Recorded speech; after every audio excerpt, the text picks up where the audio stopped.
Bueno,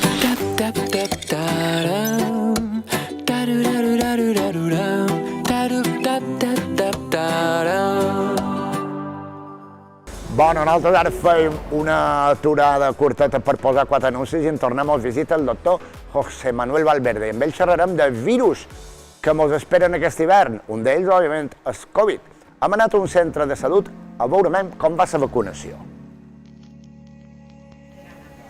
I d'aquí, el centre de salut de Pere Guerau ja estan en plena campanya de vaccinació combinada i és per això que hem vingut a veure a la nostra encarregada d'infermeria d'aquí, na Maria Àngels. Bon dia, com estàs? Bon dia, com anem? Va bé. Maria Àngels, aquí veiem 2 tipus de vaccins, a què correspon cadascun, perquè són diferents. Sí, nosaltres bé, aquesta d'aquí ve rotulada, posa Vaxigrid Tetrat, la vacuna del grip, vale? I aquesta d'aquí és la vacuna del Covid, que no la podeu veure perquè ja estan carregades, venen en vials, i duen les dues dosis, duen les dues variants, l'Omicron i la variant de Covid-19 que teníem un temps. Fantàstic, Maria Àngels, i ho veiem d'aquí tot d'una. Gràcies. Gràcies, i de companys, això és el que ens ha dit la Maria Àngels. Veurem com avança la campanya de vaccinació aquí al centre de salut de Pere Guerau, com sempre, als 5 dies, d'aquí uns minuts.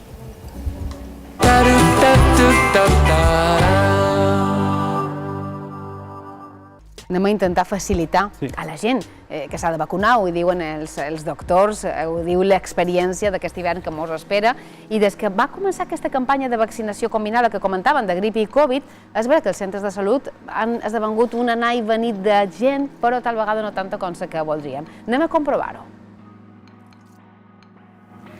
Així duen tot el dematí aquí al centre de salut de Pere Guerau, posant vaccinació combinada de grip i Covid-19.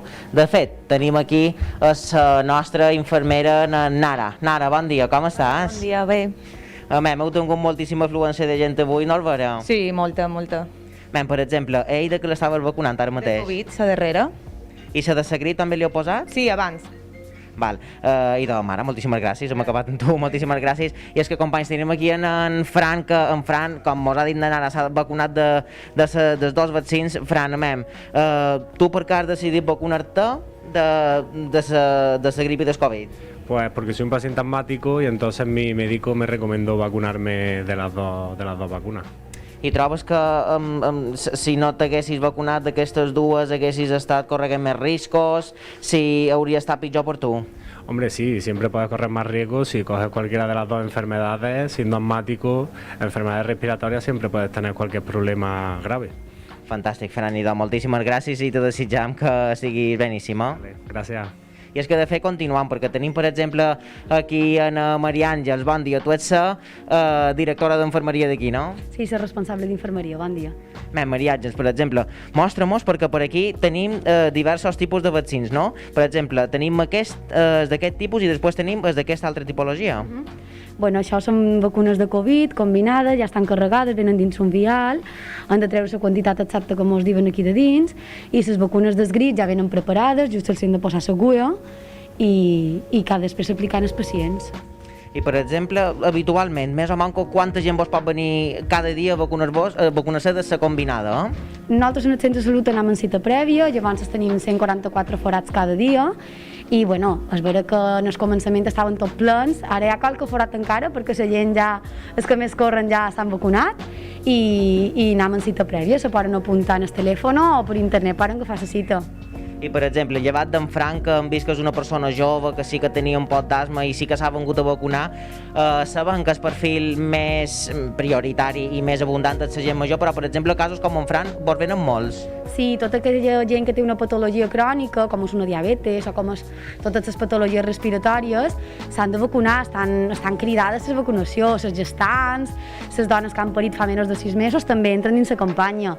I tota aquesta gent és molt important que se vacuni, perquè enguany, això, duim molt d'any, 2 anys de mascareta i els virus estan forts. I ja, per acabar ràpidament, quina crida vosaltres faríeu una crida a la gent jove que no té aquest tipus de patologies, per exemple, que tenia en Fran, el torno a repetir, faríeu una crida que també posessin la vaccinació combinada de Covid i de grip? Sí, ara tot d'una que el Ministeri doni l'ordre i puguem començar amb la gent que no té cap patologia crònica, evidentment en els centres de salut seguirem vacunant. Tothom s'ha de vacunar perquè és molt important per la salut pública i per tothom i perquè mai saps si te pot prendre malament perquè són malalties complicades, bé, ho hem vist venint d'una pandèmia. Fantàstic, Maria Àngels Lledó, moltíssimes gràcies per atendre els 5 dies. Gràcies, que vagi molt bé, salut per tothom. Gràcies. I doncs ja ho heu vist, això és el que ens ha dit la Maria Àngels, el que ens ha dit la seva companyera infermera i el testimoni d'en Fran, que com hem vist és un pacient de risc i fan una crida a que la gent es vaccini. Quanta més gent millor, sobretot gent jove, gent major, a que es vaccini de la vaccinació de la grip i del Covid-19. Moltes gràcies, Xavi. Sobretot ens alegra que en aquest centre de salut de Pere Garau sí que hi havia cert moviment. De totes formes, fa només uns dies, i recordam el titular, la xifra era només 1 de cada 4 que s'ha vacunat aquí a les nostres illes. No sé, a mi me sembla poc tenint en compte que estem a mitjans de novembre.